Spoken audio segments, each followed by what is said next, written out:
Hello friends, welcome to my channel literary love. Video शुरू करने से पहले चैनल को सब्सक्राइब करें और बेल आइकन को प्रेस करें ताकि आप कोई भी वीडियो कभी मिस ना करें। फ्रेंड्स, आज की वीडियो में हम बात करेंगे वॉल्ट विटमैन की एक पोएम के बारे में जिसका नाम है ओ कैप्टन माय कैप्टन। इसे 1865 में लिखा गया था। फ्रेंड्स, इसी साल 1865 में एक बहुत ही दुखद घटना हुई थी।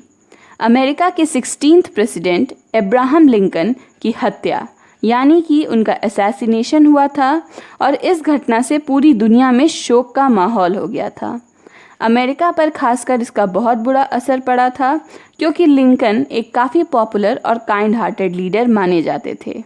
ये पोएम उनकी डेथ पर एक एलेजी की तरह है। इस पोएम को विटमैन की कलेक्शन लीव्स ऑफ ग्रास में पब्लिश किया गया था और ये पोएम 24 लाइन्स की है जो 8 लाइन स्टैंजाज में बांटी गई है। फ्रेंड्स, वॉल्ट विटमैन का जन्म हुआ था 31 मई 1819 में और उनकी डेथ हुई थी 26 मार्च 1892 में। वो एक अमेरिकन पोएट, एसेइस्ट, जर्नलिस्ट और ह्यूमनिस्ट थे और साथ ही उन्हें फादर ऑफ फ्री वर्स भी कहा जाता है। उनके फेमस वर्क्स में leaves of grass, O captain my captain और when lilacs last in the dooryard bloomed शामिल हैं। तो चलिए फ्रेंड्स, अब पोएम पर आते हैं और इसे लाइन बाय लाइन रीड कर समझने की कोशिश करते हैं। फ्रेंड्स, इस पोएम में अमेरिका को एक शिप की तरह माना गया है और लिंकन इस शिप के कैप्टन हैं। साथ ही पोएट जो है वो इस शिप के सेलर्स में से एक है। जब यह शिप अपने गोल पर पहुंचती है, किनारे पहुंचती है, तो सभी लोग खुश होकर सेलिब्रेट करने लगते हैं, मगर पोएट देखता है कि उनका कैप्टन उस शिप की डेक पर मरा पड़ा है और पोएम इसी के बारे में है। O captain my captain, our fearful trip is done, यानी ओ कैप्टन मेरे कैप्टन, हमारी ये डरावनी मुश्किलों से भरी यात्रा अब खत्म हो गई है। The ship has withered every rack, और इस जहाज़ ने, हमारे जहाज़ ने हर आंधी हर तूफान को पार किया है। The prize we sought is won, और जिस प्राइज़ के लिए, जिस इनाम के लिए हम लड़ रहे थे, जिसे हम ढूंढ रहे थे, वो आखिर हमने जीत लिया है, हमने पा लिया है। द पोर्ट इज़ नियर, यानी कि जो पोर्ट है, जो किनारा है, वो अब करीब आ चुका है। द बेल्स आई हियर, और साथ ही किनारे पर मुझे घंटियों की आवाज़ सुनाई दे रही है जो हमारे स्वागत के लिए है। द पीपल ऑल एक्सल्टिंग, और साथ ही सभी लोग सेलिब्रेट कर रहे हैं, खुशियाँ मना रहे हैं। While follow eyes the steady कील, और सबकी आंखें उस जहाज़ को देख रही हैं, उसी पर स्थिर हैं। The vessel grim and daring, जो जहाज़ ब्रेव है, हिम्मत वाला है। But O heart heart heart, मगर मेरा ये दिल दिल दिल। O the bleeding drops of red, जो उन बहती हुई खून की बूंदों को देखता है और देखकर तड़प रहा है, उदास है।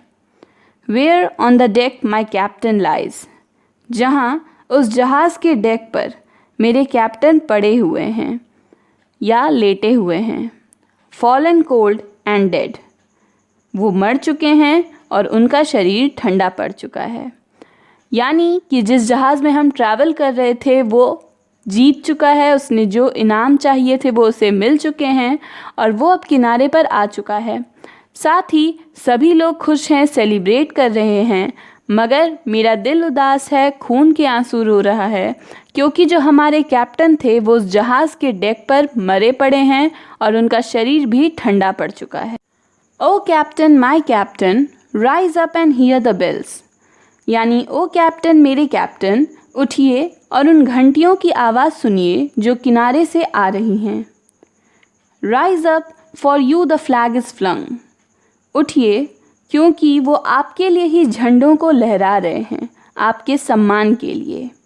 फॉर यू द बगल ट्रिल्स, और आपके लिए ही, आपकी इज्जत के लिए ही बिगुल बजाया जा रहा है। ये सब आपके स्वागत के लिए ही हो रहा है, इसलिए उठिए। For you bouquets and ribbon reads, यानी आपके लिए ही उन्होंने गुलदस्ते और फूलों की माला मंगाई है। For you the shores A crowding, और आपके स्वागत के लिए ही उस किनारे पर इतनी भीड़ लगी हुई है। सभी लोग आपका ही इंतज़ार कर रहे हैं। For you they call the swaying mass, their eager faces turning। यानी वो झूमती हुई भीड़ आपको पुकार रही है, वो आपसे ही मिलना चाहती है और उनकी उत्सुकता से भरे चेहरे आपकी तरफ ही हर बार मुड़ रहे हैं, वो आपको ढूंढ रहे हैं। Here Captain dear father, यानी मेरे कैप्टन मेरे पिता, this arm beneath your head, मैं आपके सिर के नीचे अपना हाथ लगा देता हूँ ताकि आपको आराम मिले। It is some dream that on the deck, और मैं ज़रूर ही कोई सपना देख रहा हूँगा अगर इस डेक पर you have fallen cold and dead, आप मर चुके हैं, आपका शरीर ठंडा पड़ चुका है। यानी हमारी जीत के बाद अगर हम जब लौटे हैं तो सभी लोग सेलिब्रेट कर रहे हैं और सब आपका स्वागत करना चाहते हैं। फूल लेकर के, गुलदस्ते लेकर के, घंटियां बजा करके सब वेट कर रहे हैं कि आप आएँ और वो आपका स्वागत कर सकें। लेकिन आप यहाँ इस डेक पर ठंडे पड़े हुए हैं और मुझे लग रहा है कि मैं ज़रूर ही कोई सपना देख रहा हूँ। My captain does not answer, यानी मेरे कैप्टन कोई जवाब नहीं देते हैं। His lips are pale and still, उनके होठ फीके पड़ चुके हैं और हिल नहीं रहे हैं। My father does not feel my arm, और मेरे पिता मेरे हाथ को भी महसूस नहीं कर पा रहे हैं जो मैंने उनके सिर के नीचे लगाया था उनके आराम के लिए। He has no pulse nor will, और ना ही उनके शरीर में कोई नब्ज़ है, कोई पल्स है, और ना ही कोई इच्छा है। वो मर चुके हैं, मुझे इस बात का अब विश्वास हो गया है। The ship is anchored safe and sound, इस जहाज़ को किनारे पर लगा दिया गया है, बिल्कुल सुरक्षित है अब ये। It's voyage closed end done, और इसकी यात्रा अब पूरी हो चुकी है, ख़त्म हो चुकी है। From fearful trip the victor ship comes in with object won, इस डरावने और ख़तरनाक सफ़र के बाद ये विजयी जहाज़ वापस लौट आया है अपने इनामों के साथ, हर जीती हुई चीज़ के साथ। एक्सल्टो शोर्स एंड रिंगो बेल्स, सभी को सेलिब्रेट करने दो, खुश होने दो, घंटियाँ बजाने दो।